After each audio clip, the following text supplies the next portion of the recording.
तुमच्यासाठी नवीन रेसिपी घेऊन येत आहे, बटाट्याची भजी। त्यासाठी मी हे 2 बटाटे घेतलेले आहेत। 1 बाउल बेसन पीठ, अर्धा चमचा जिरे, अर्धा चमचा हळद, 1 छोटी वाटी बारीक चिरलेली कोथिंबीर, 1 चमचा ओवा, 1 छोटी वाटी हिरव्या मिरच्याचा ठेचा, तुम्ही लाल चटणी सुद्धा त्यात वापरू शकता, आणि एक वाटी तेल, हे मीठ। आता आपण बेसन पीठ भिजवायला घेऊया। त्यासाठी मी एक पातेलं घेतलेलं आहे, त्यात हे पाऊण वाटी बेसन पीठ हे मी सगळं टाकते। त्यात हे 1 चमचा जिरे, अर्धा चमचा हळद, 1 छोटी वाटी चिरलेली कोथिंबीर,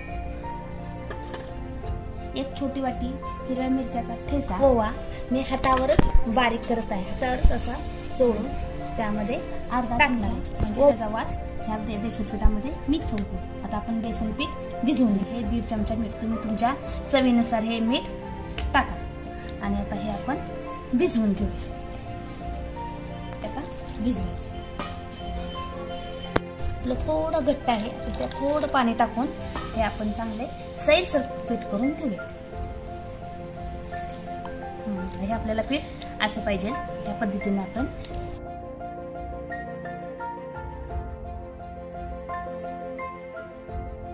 तयार करण्यासाठी आपण गॅसवर कढई ठेवलेली आहे। कढईमध्ये आता हे आपण तेल ओतूया आणि तेल चांगलं कढायला ठेवूया।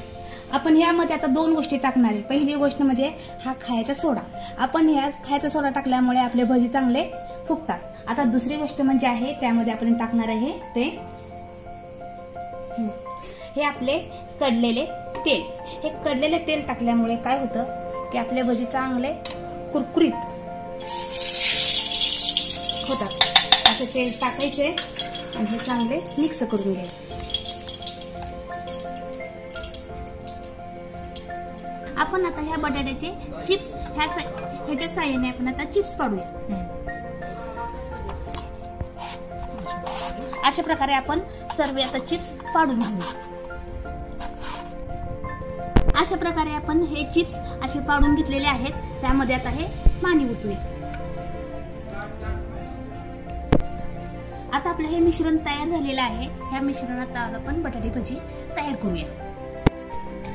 आता बटाटे भजी करण्यासाठी आपण चिप्स ह्या मिश्रणात बुडवून अशा प्रकारे बुडवून आपण ह्यात असे सोडणार आहे, एक एक करून।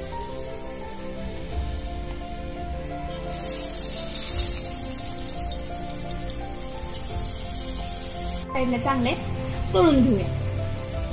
असे दोन्ही प्रकारचे आपण दोन्ही बाजूने आपण चांगले तळून घेणार आहे। तुम्ही बघू शकता की दोन्ही साईडने आपले भजी चांगले तळलेले आहेत। आता आपण हे काढून घेऊया।